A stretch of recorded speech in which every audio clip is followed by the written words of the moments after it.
경제브리핑 불편한 진실이 여러분의 확실한 두통 치료제가 되어드리겠습니다. 경제 뉴스가 연예 뉴스처럼 쉽게 들리는 그날까지 경제브리핑 불편한 진실.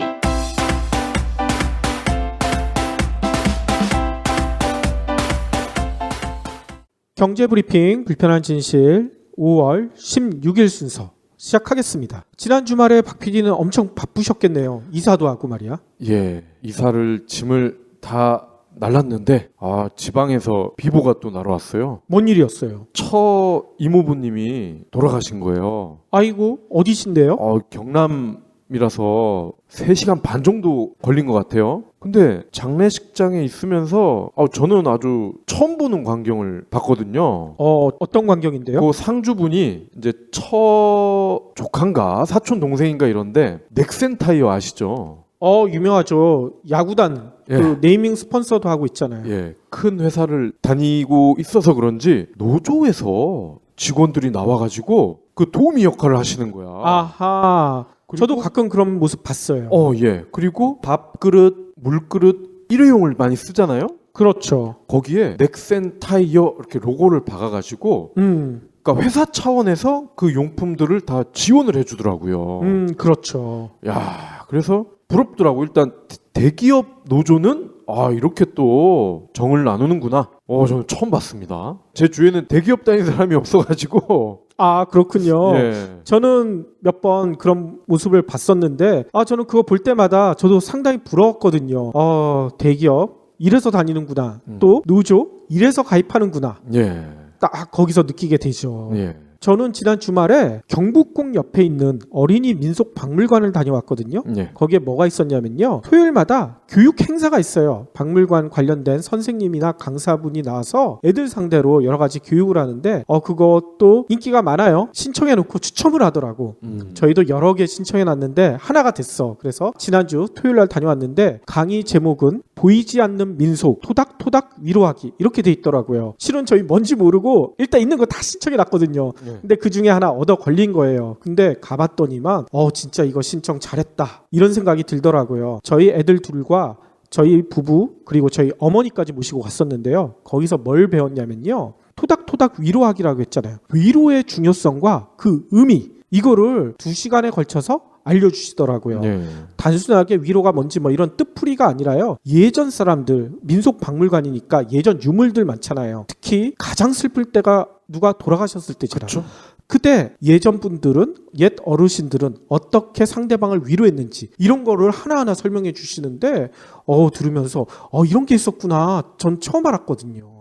특히 타인의 슬픈 감정을 위로하는 방법 이런 것도 설명을 해주고 재미난 거는 위로 가방이란 걸 만들더라고요. 예. 이게 어떤 가방이냐면요. 종이로 이렇게 만드는 가방 있죠. 뭐 천이 아니라 종이로 이렇게 네모 상자를 만들어서 거기다가 이쁜 문양을 넣고 그 안에는 내가 위로해주고 싶은 사람 그 사람한테 카드를 써서 넣는 거야. 그리고 그거를 발표를 시키더라고요. 애들한테. 근데 애들이 대부분 엄마 아빠한테 엄마 아빠 힘들 때 제가 안마해드릴게요. 뽀뽀해드릴게요. 안아드릴게요. 이런 발표를 하는데 그거 듣는 엄마 아빠들이 다들 눈시울이 살짝 붉어지셨죠. 실은 저도 그랬고요. 네. 저희 애들이 엄마 아빠 힘들 때 제가 뽀뽀해드릴게요.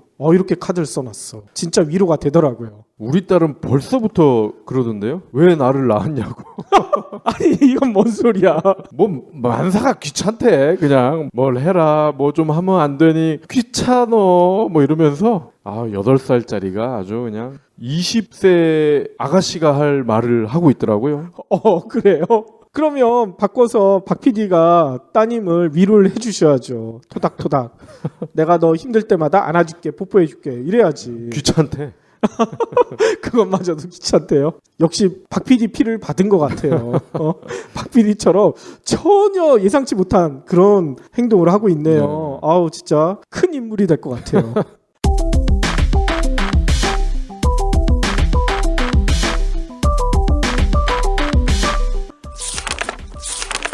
부장님 일찍 나오셨네요. 근데 왜 신문을 그렇게 여러 개씩 보고 계세요? 내가 의심병이 좀 있어. 의심병이요? 한 사건을 놓고 언론에서 장난을 많이 하거든. 이 대리, 뉴스가 어떻게 만들어지는 줄 알아? 에이 제가 기자도 아닌데 그걸 어떻게 어떻게 알아요?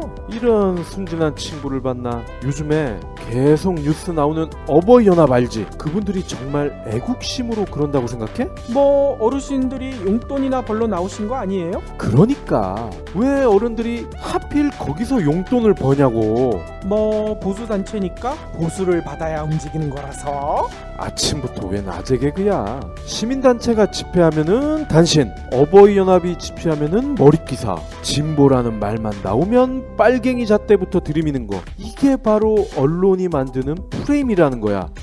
프레임. 모든 기사에는 그 의도가 있는 법이라고. 오, 부장님은 어떻게 그런 걸 다 아세요? 사실 내가 요즘에 현직 기자가 쓴 재밌는 책을 하나 보고 있어. 이거 나쁜 뉴스의 나라. 아마 이대리가 보는 찌라시보다 훨씬 재밌을걸? 오, 진짜예요? 그럼 다 읽고 저 좀 빌려주세요. 이런 책은 좀 사서 보라고. 뉴스 그 이면에 감춰진 진실을 알고 싶다면 한빛피즈 최신작 나쁜 뉴스의 나라.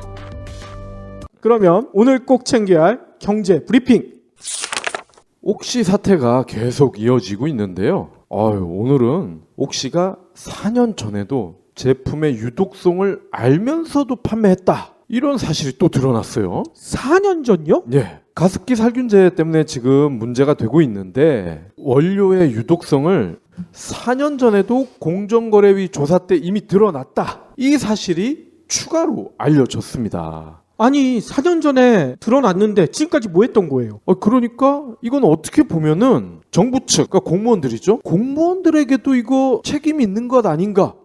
이렇게 의심을 할 수가 있을 것 같아요.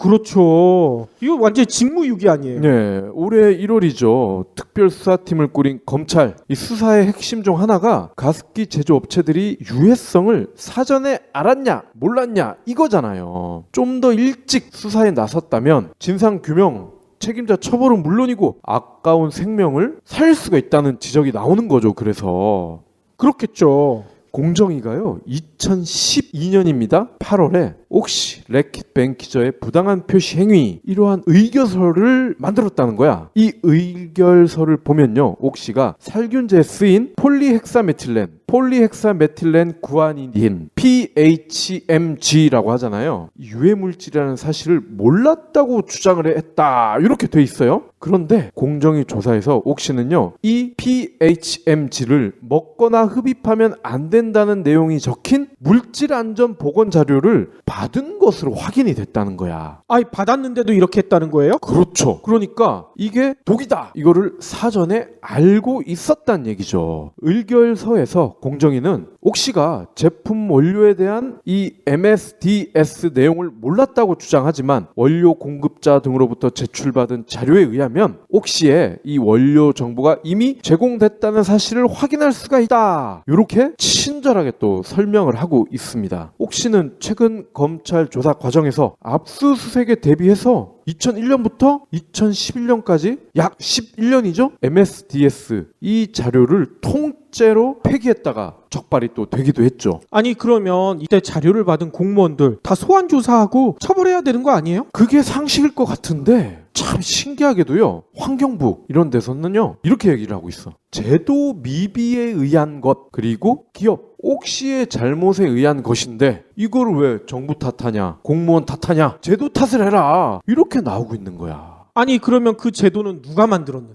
누가 그 제도 보완 안 했는데? 게다가 그 해당 공무원들은 당연히 가습기 살균제 안 썼을 거 아니에요 집에서. 그렇겠죠.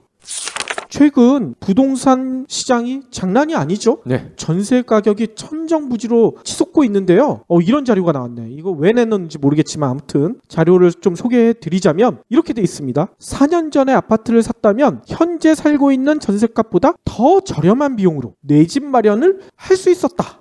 지금이라도 또 집을 사라. 그러면 또 4년 후에 또 이런 일이 벌어질 수도 있다. 이렇게 얘기하는 것 같아요.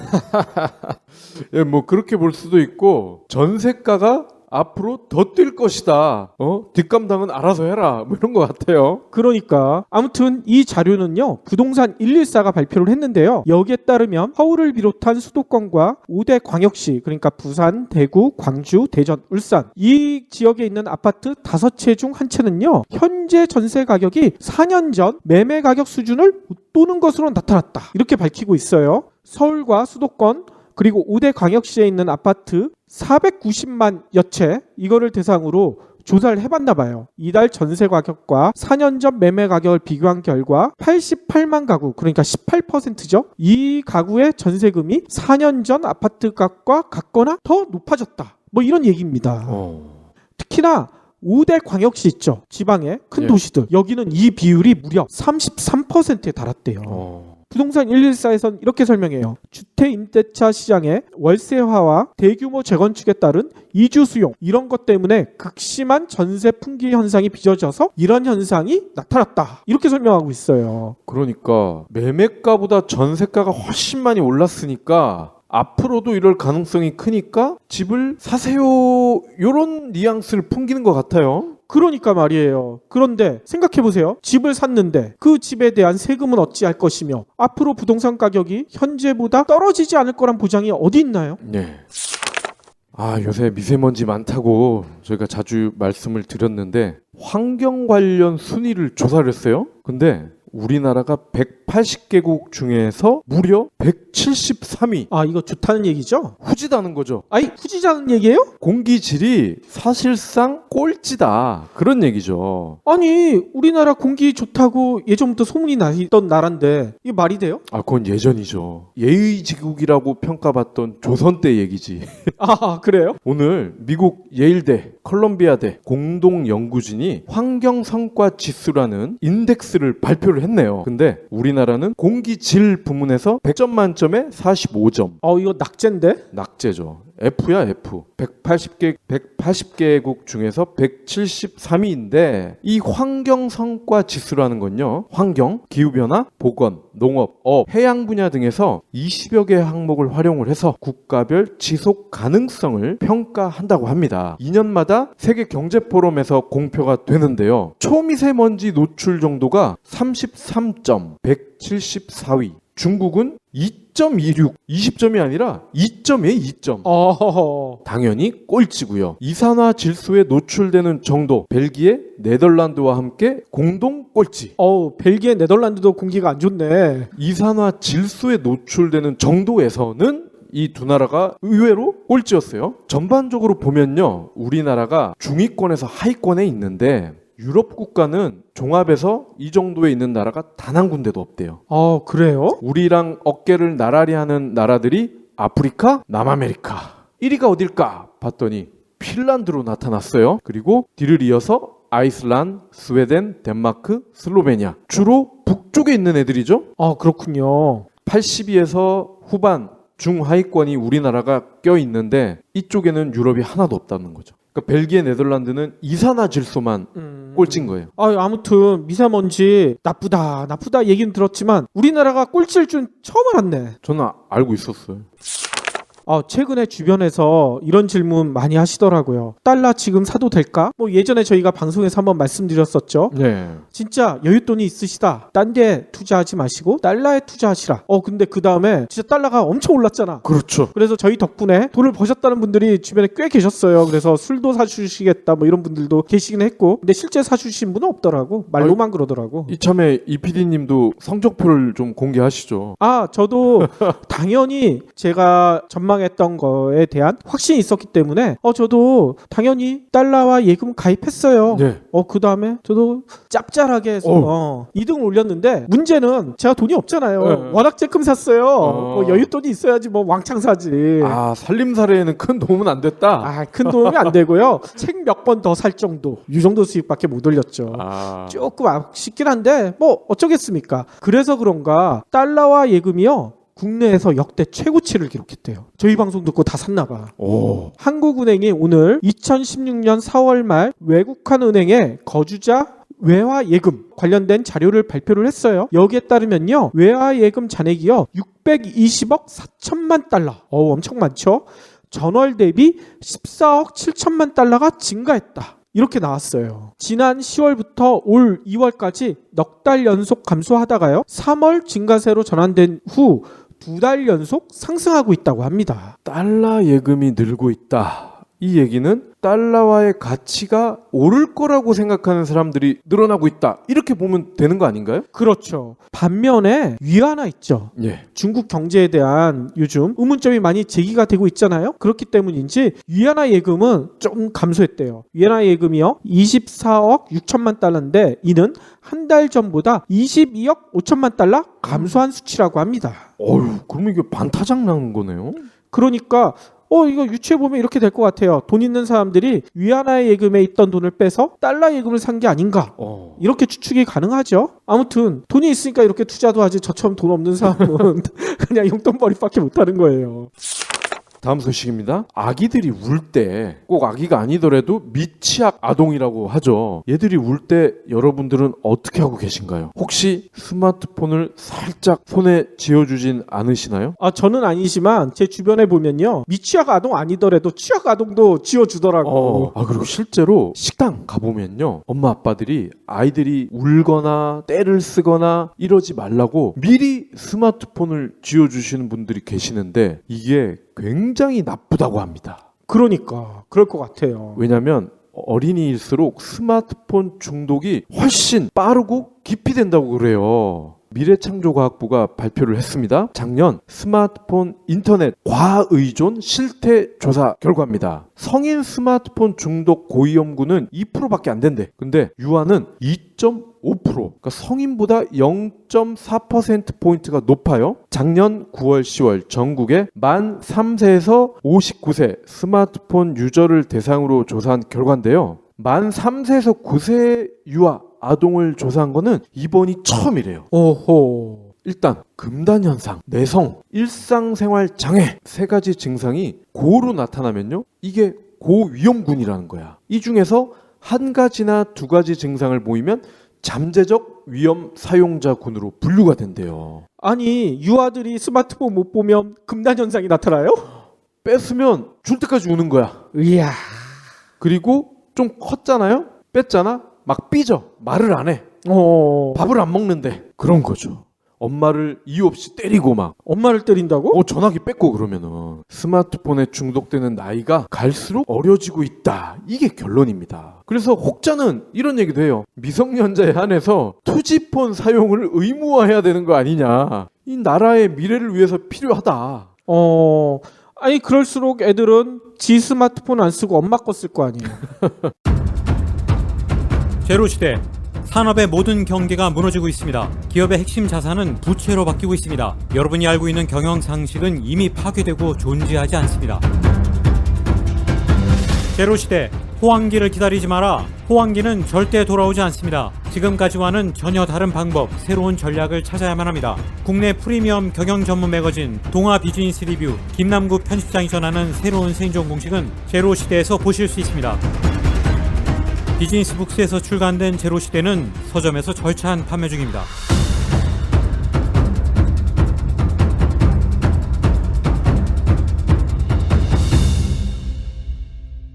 그러면 오늘의 섹션 시작할 텐데요. 오늘은 외신 얘기를 좀 전해드릴까 합니다. 일단 역사책 많이 읽으신 분들은 이거 아실 거예요. 과거에 화려했던 제국, 왕국 이런 것들이 그 영광이 오래가지 않죠? 그렇죠. 망하죠? 근데 망할 때 공통점 뭐가 있을까요? 부패? 그렇죠. 뇌물로 인한 권력층의 부패. 이게 쇠락의 원인으로 가장 중요하게 꼽히고 있잖아요. 인류사 최고의 제국, 여러 가지 논란들이 있겠지만 그 중에 하나로 꼽히는 나라가 하나 있죠. 중국의 명나라. 예. 명나라도 역사서를 살펴보면요. 뇌물로 망했어요. 황제들이 말기에 가면 다들 무능해. 관리들은 부패해서 지 사리 사욕만 채워. 결국은 망해버렸거든. 또 동양뿐만 아니에요. 서양의 이집트. 이집트를 서양 문명이라고 하긴 좀 뭐하긴 하지만 아무튼 이집트나 로마 문명. 여기도 말기 가면 부패로 인한 폐해가 장난이 아니었잖아요. 예. 다들 역사서에 나옵니다. 또 멀리 갈 것도 없이요.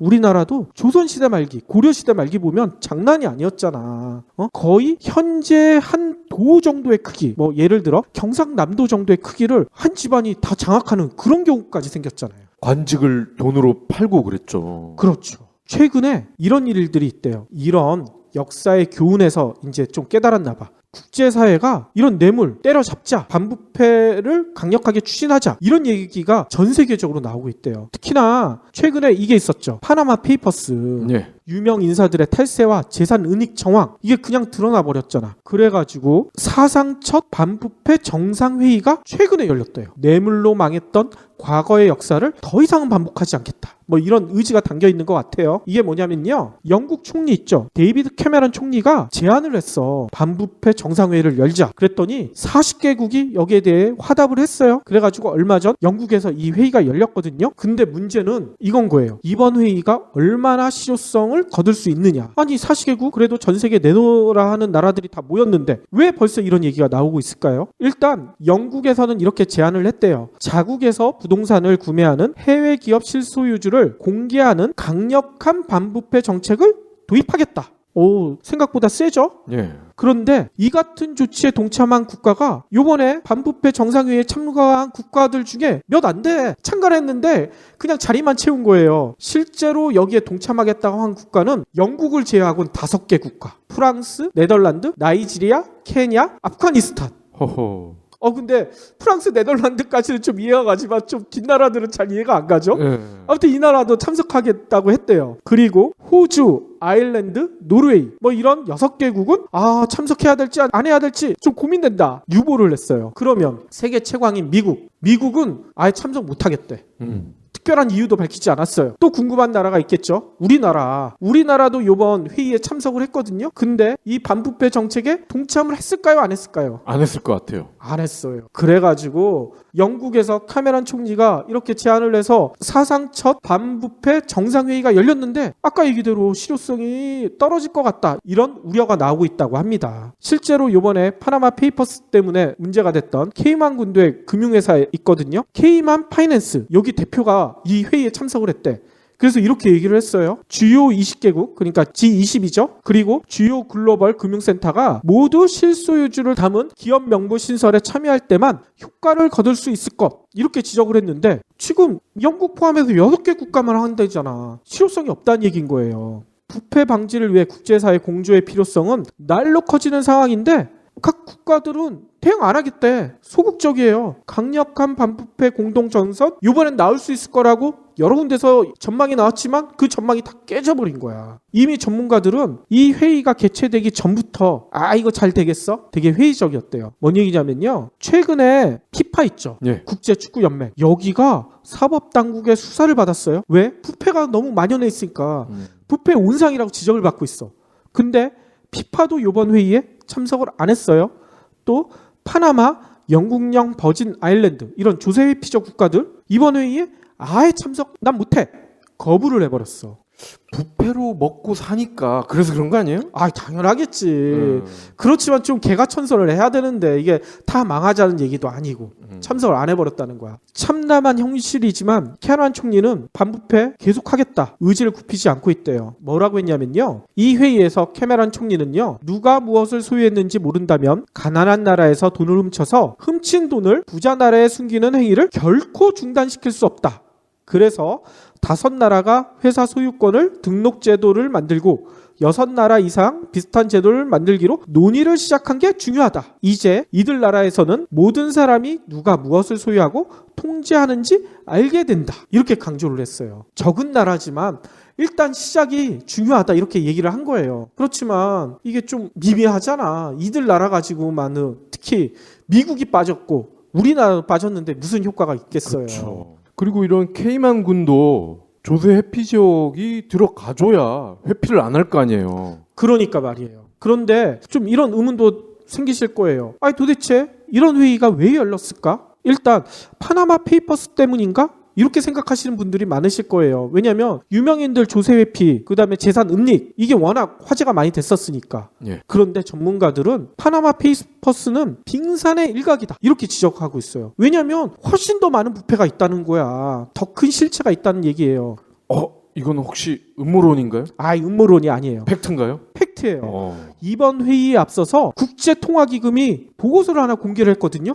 이거 보면 진짜 기절 초풍할 정도. 뭔 얘기냐면요. 보고서 이름이 이렇게 붙어 있어요. 부패, 비용과 경감 전략. 근데 여기서 얘기한 내용을 보면요. 전 세계 공공 분야에서 한 해 동안 오고 가는 뇌물 규모 이게 얼마인 줄 아세요? 무려 1조 5천억 달러에서 2조 달러. 우리나라 돈으로 2,356조 원 정도 된다는 거야. 공공 분야면은 그러면 공무원들에게 뇌물로 준다는 거 아니에요? 그렇죠. 비공공 분야를 빼고도 이 정도가 된다는 거예요. 이야. 이게 얼마나 많은 규모냐면요. 우리나라 있죠. 우리나라 GDP가 지난해 세계 11위였거든요. 근데 우리나라 GDP가 1조 4,351억 달러예요. 우리나라 GDP보다 많아. 한 해 동안 공공 분야에서 뇌물이 오고 간 숫자가 1.5배에 달한다는 거예요. 최대로 보면. 와. 이탈리아 있죠. 이탈리아가 세계 경제 규모 8위예요. 이탈리아의 경제 규모가 1조 8천억 달러 정도 되거든요. 이것보다도 많고 그 위에 있는 7위인 인도보다는 살짝 낮은 수치예요. 그러니까 뇌물 규모가 엄청나다는 거죠. 이게 여기에 비공공 부분까지 합치면 진짜 몇 배가 더 될 거 아니야. 회의에 참석 안 하는 이유를 알겠네요. 그렇죠. 이 엄청난 시장을 어떻게 포기하겠어요? 그러니까 그래서 IMF 보고서에선 이렇게 지적을 해요. 이 같은 현재 드러난 뇌물 규모가요. 전 세계 경제 규모, 그러니까 전 세계 GDP로 보시면 돼요. 이거의 몇 퍼센트가 되냐면 무려 2%. 전 세계 GDP의 2%가 뇌물이란 얘기야. 아, 그래서 뭐 음료수 광고가 2% 부족하다 그랬구나. 그래서 그랬나? 2%가 부족한 것 같아요, 진짜. 크리스틴 리카르도 IMF 총리가요. 보고서와 함께 성명을 하나 발표했는데 여기서 이렇게 얘기했습니다. 부패는 경제에 치명적인 악영향을 미칠 뿐만 아니라 교육과 보건의료 분야 등 사회보장성 지출을 줄어들게 한다. 따라서 부정부패는 정부의 신뢰와 윤리 기준을 좀먹어 추가적인 사회 비용까지 발생시킨다.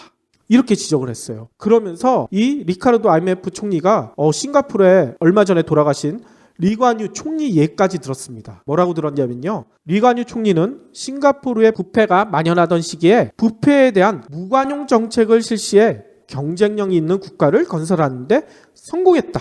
부패에 대한 무관용 정책이 하나의 본보기가 될 수 있다. 이렇게 역설한 거예요. 안녕하세요, 해리입니다. 여러분, 꼬박꼬박 내는 방값을 생각하면 집 선택은 신중해야 합니다. 360도 리얼뷰와 조건 검색, 그리고 매물도 많은 다방으로 찾으세요. 방값이 얼만데 볼 수 있는 건 다 봐야죠. 방 찾을 땐 다방. 그러면 지금까지 IMF 보고서나 반부패 정상회의나 이런 걸 보면서 이런 생각이 들 거예요. 우리나라 괜찮나? IMF에 따르면 전 세계 GDP의 2%가 뇌물이라고 하는데 그래도 우리나라는 선진국인데 이것보다는 낫지 않을까? 이렇게 기대하시는 분들도 계실 텐데 그 기대가 아마 무참히 깨질 겁니다. 뭔 얘기냐면요. 지난해 국정감사에 이런 자료가 나왔어요. 법무부와 국세청이 제출한 국정감사 자료인데요. 2014년에 접수된 뇌물 사건이요. 무려 2256건에 달한대요. 이거는 확실하게 이제 처벌을 받은 뇌물 사건만 네. 따진 거야. 이거는 2013년 바로 한 해 전이죠. 이거에 비해 26% 이상 늘어난 수치래요. 아니 박근혜 정부에서 반부패 정책 추진하겠다 그렇게 얘기를 했는데 26%가 늘어났어. 증거가 없거나 애매한 것들은 뺀 거잖아요. 그러니까 말이야. 거기다 놀라운 점은요. 뇌물 금액 연간 얼마냐면요. 300억 원. 그러면 생각을 해보세요. 하루에 1억 원 이상의 검은 돈이 공무원들 사이에 뇌물로 오고 갔다는 얘기 아니에요. 예. 근데 당연히 이것도 빙산의 일각일 거 아니야. 그쵸. 이거 왜 몇십 배, 몇백 배, 몇천 배가 더 많은 뇌물이 오고 갔을 거 아니에요. 더 스마트한 사람들은 아예 걸리지도 않았겠죠. 당연하죠. 왜냐하면 최근에 김영란법 있잖아. 예. 이거 가지고 논란이 거세지고 있는데 이것만 봐도 진짜 여기에 들통난 뇌물은 빙산의 일각일 수가 있겠구나. 저는 그런 생각이 들어요. 일단 김영란법 워낙 언론에서 많이 나와서 다들 아실 텐데 살짝 요약을 해드리자면 직무와 관련된 사람에게 제공할 수 있는 한도를 식사는 3만 원, 선물은 5만 원, 경조사비는 10만 원 이렇게 정해놓은 거예요. 이거를 넘어서면 다 뇌물로 보겠다, 처벌하겠다. 올 9월에 시행을 앞두고 있다고 합니다. 예. 그런데 지금 언론에서 난리가 났잖아. 김영란법 시행하면 나라가 망한다. 왜 나라가 망하냐? 이렇게 설명을 해요. 농민이나 소상공인들이 명절 선물로 살아가는데 이게 다 망한다는 거야. 조선일보는 며칠 전 일명 기사를 털어가지고 이렇게 전하더라고요. 김영란법 시행령 식사 3만 원, 선물 5만 원, 경조사비 10만 원에 따라서 5만 원짜리 가상 선물 세트를 만들어 보여. 이거 왜 만드는지 모르겠어. 이렇게 선물 주라는 얘기예요? 아무튼 만들어서 이렇게 하면 선물이나 경조사에 관련된 산업에 종사하는 사람들의 시름이 커질 수밖에 없다. 조선일보가 언제부터 이런 사람들 걱정했는지 참 모르겠어요. 아무튼 그럴 수밖에 없대. 그렇게 강조를 하고 여기서 이런 얘기까지 합니다. 외식업계의 매출 감소 예상치가 연 4조 원. 그러니까 전체 외식업체 매출의 5%가 빠진다는 거예요. 김영란법 때문에. 예.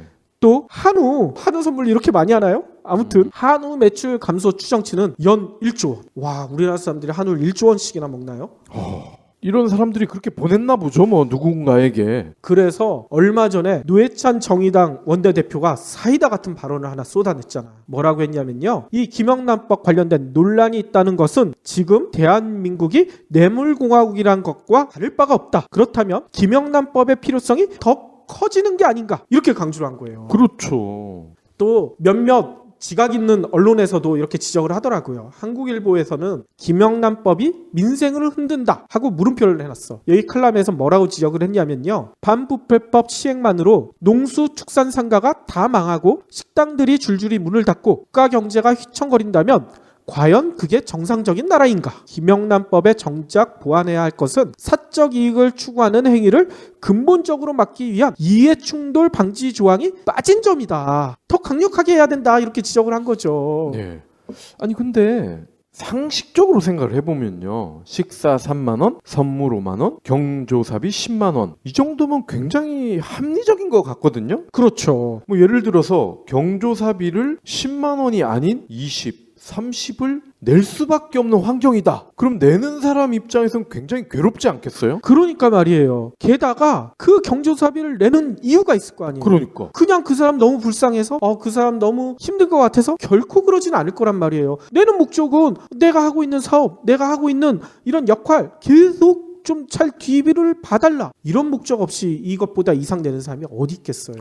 그리고 이러한 식사, 선물, 경조사비에 들어가는 돈이 그 전에는 꽤 됐을 거 아닙니까? 이 법이 시행되기 전에는. 그러면 이게 시행 후에는 그 돈을 다른 곳에 쓸 수가 있잖아요, 또. 그렇죠. 홍콩에 정치 경제 리스크 컨설턴시라는 곳이 있거든요. 여기서 뭘 내놨냐면 2016년 아시아 태평양 국가 부패 인식 보고서 이걸 발표를 했어요. 근데 이 보고서에 보면요. 우리나라 부패 지수가 6.17이래요. 이게 총 16개 조사 대상국 중에 8위. 중간한 거예요. 그래서 그래? 이 정도로면 나름 선방했네. 이렇게 생각할 수도 있잖아요.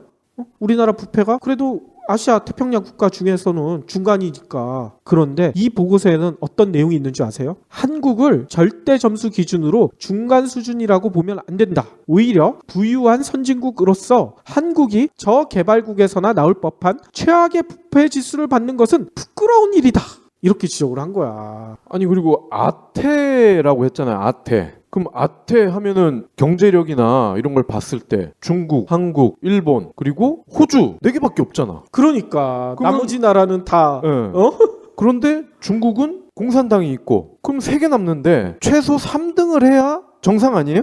그러니까 말이에요. 실제로 제가 조사 결과를 좀 들어가서 찾아봤어요. 자세한 설명이 없어서. 거기 봤더니만 1위가 어디냐면 싱가포르예요. 아까 리관유 총리, 예전에 돌아가신 리관유 총리가 이끌었던 싱가포르가 1위를 차지했고요. 그 다음이 호주, 일본이었어요. 그리고 4위는 홍콩, 5위는 마카오, 6위가 미국이에요. 미국도 들어가 있어요. 아 미국도 일로 들어갔어요? 네. 그 다음에 말레이시아도 있고요. 그 다음이 우리나라예요. 그런데 우리나라가 부패 지수가 6.28이라고 그랬잖아요. 예. 그런데 그 앞 나라들의 부패 지수는 몇 점인 줄 알아요? 5점 이하야. 그러니까 이렇게 되는 거예요. 우리나라 바로 앞까지는 다 5점 이하고 그 사이에 아무도 없고 우리나라만 6.28.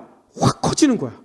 그리고 그 밑으로는 쫙 무슨 나라들이 있냐면 대만, 중국, 필리핀. 엄청 부패가 심한 나라들이 우리나라랑 어깨를 나란히 하고 있다는 얘기인 거지. 아유 필리핀 여기 장난 아니죠. 필리핀이랑 우리나라랑 별로 차이가 없어. 이 수치를 보니까. 그래서 이 보고서에 이런 내용도 있어요. 이게 부패 지수 설문을 조사할 때 외국인 기업가들 이런 분들의 의견도 들었나 봐요. 외국인 기업가가 이런 얘기를 했습니다. 한국의 부패는 아주 정교화됐다.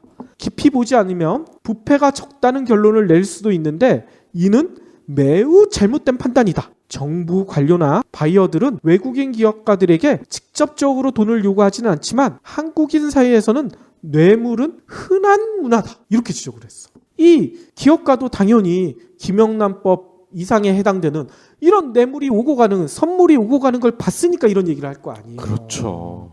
제가 아는 분이 지하수 사업을 하시거든요. 지하수 파는 거. 그렇죠. 근데 이거 땅을 팔려면은 관계 기관의 허가를 받아야 돼. 그렇죠. 즉 지역의 공무원들의 허락을 받아야 된다는 얘기죠. 근데 이때 급행료라는 개념에 뇌물 아닌 뇌물이 있다고 합니다. 아, 그렇죠. 그러니까 요거를 주면은 허가를 빨리 내주고 그냥 원칙대로 하면은 세워라 내워라 언제 나올지 몰라. 그런데 사업하는 사람 입장에서는 고정비가 있잖아요. 장비 빌려 쓸 수도 있고 그죠? 그리고 직원들 이 사람들 월급을 줘야 되는데 빨리빨리 일을 해야 되는데 세워라 내워라야. 그러면 나라도 뇌물을 줘서라도 빨리 허가를 받을 것 같아요. 그러니까 말이에요. 그래서 이번 김영란법 관련된 네티즌들의 의견들 살펴보면 이런 내용도 있더라고요. 김영란법 시행이 참 반가운 일이긴 한데 시행돼도 우리나라 공무원들이나 기업가들은 다 빠져나갈 거라는 거예요. 한 네티즌이 이렇게 예측을 했어요. 김영란법 시행으로 선물과 접대가 없어지는 게 아니라 6만 원짜리 식사를 하고 인원이 2배 더 있었던 것처럼 늘려서 기록하던가 아니면 국가의 선물은 5만 원짜리로 여러 개 나눠 보내는 이런 식의 편법을 찾아낼 것이다. 이렇게 예측을 하고 있어. 그렇죠. 카드를 별개로 계산을 할 것 같아. 그렇죠. 그만큼 선물로 포장된 뇌물과 접대가 우리 사회에 만연하고 있다는 그런 증거일 수가 있을 것 같아요. 아까 제가 처음에 얘기했던 조선 말기처럼 뇌물과 접대가 없으면 사업하기 힘들다. 이런 하소연도 지금 나오고 있잖아. 네. 따라서 우리나라의 뇌물 규모 아까 전 세계 평균은 2%라고 했잖아요. 이것보다 훨씬 높지 않을까. 이런 예측이 충분히 가능할 것 같아요. 스마트하거든. 그렇죠. 실제로 우리나라 뇌물 규모 조사해놓은 데가 없어. 근데 좀 유추해 볼 수가 있는 자료가 하나 있죠. 지하경제 규모. 각 나라의 지하경제 규모에 대한 자료는 있어요. 뭐냐면 OECD 국가들의 지하경제 규모는요. 평균 18%에서 20% 정도 된대요. 그런데 우리나라의 GDP 대비 지하경제 규모가 몇 퍼센트인 줄 아세요? 25%. 그러면 최소로 따져도 OECD 평균보다 5%가 더 많은 거야. 그 5%가 다 어디로 갈까요? 다 뇌물 아니면 접대로 쓰이지 않았을까? 이렇게 충분히 예측해 볼 수가 있다는 거죠. 어휴, 지하경제 규모가 큰 거는 지하수 사업을 하는 사람이 많아서 그런 건가요? 예를 제가 아주 매우 적절하게 들었네. 지하수 때문에 그럴 수도 있어요. 그런데 아까 제가 초반에 반부패 정상회의 얘기를 했었잖아요. 여기에 우리나라도 참석을 했다고 했어요. 그런데 박 대통령은 안 가셨어요. 예. 대신에 김현웅 법무부 장관이 참석했어요. 그리고 반부패 정책 도입에는 적극 동참하지 않았어요. 도대체 왜일까요? 역사적으로 볼 때 뇌물 때문에 망한 나라는 있어도 뇌물을 강력히 단속해서 반부패 정책을 써서 망한 나라는 없었던 것 같아. 이런 역사의 교훈을 우리나라가 빨리 깨달아야 되지 않을까, 저는 그런 생각이 듭니다. 정치인들이나 뭐 기업 하시는 뭐 대기업들이겠죠. 다들 알고 계시지 않나요? 이들이 연대를 할 수 있는 것, 고리를 맺을 수 있는 것, 아마도 뇌물이지 않을까요? 혹시 기부해보신 적 있나요? 이런 질문을 하면 나 먹고 살 것도 없는데 기부는 무슨? 기부는 션, 정혜영, 김장훈이나 하는 거 아니야? 라고 하시는 분들이 많습니다. 하지만 기부는 돈 많은 연예인의 전유물이 아닙니다. 무료 기부 사이트 위시플렉스에 접속하면 누구나 기부천사가 될 수 있습니다. 어떻게 가능하냐고요? 위시플렉스의 나만의 위시에서 매주 마음에 드는 신상 10개만 고르면 됩니다. 물론 사는 것이 아니라 찜만 하는 겁니다. 그러면 기부머니 500원이 매주 생기죠. 이 기부머니를 경제브리핑, 불편한 진실 같은 프로젝트에 후원할 수 있습니다. 참 쉽죠? 보너스도 있습니다. 매주 추첨을 통해 골라놓은 신상을 최대 90% 할인된 가격으로 살 수 있는 기회도 제공합니다. 기부도 하고 신상도 챙기고 그야말로 꽉 먹고 알 먹고입니다. 이래도 기부는 나와 상관없는 딴 나라 이야기라고 하실 건가요? 당장 위시플렉스에 접속해 자랑스러운 기부천사의 이름을 올리세요. 월요일 날이라 제가 좀 감동적인 얘기로 좀 마무리를 하고 싶어요. 여러분들 이거 들으시고 감동도 얻으시고 기운도 내시라고 제가 페이스북에서 본 동영상이었는데요. 이게 지난 4일 부산에서 찍은 동영상이래요. 동영상은 운동회가 열린 한 초등학교에서 찍었다고 합니다. 예.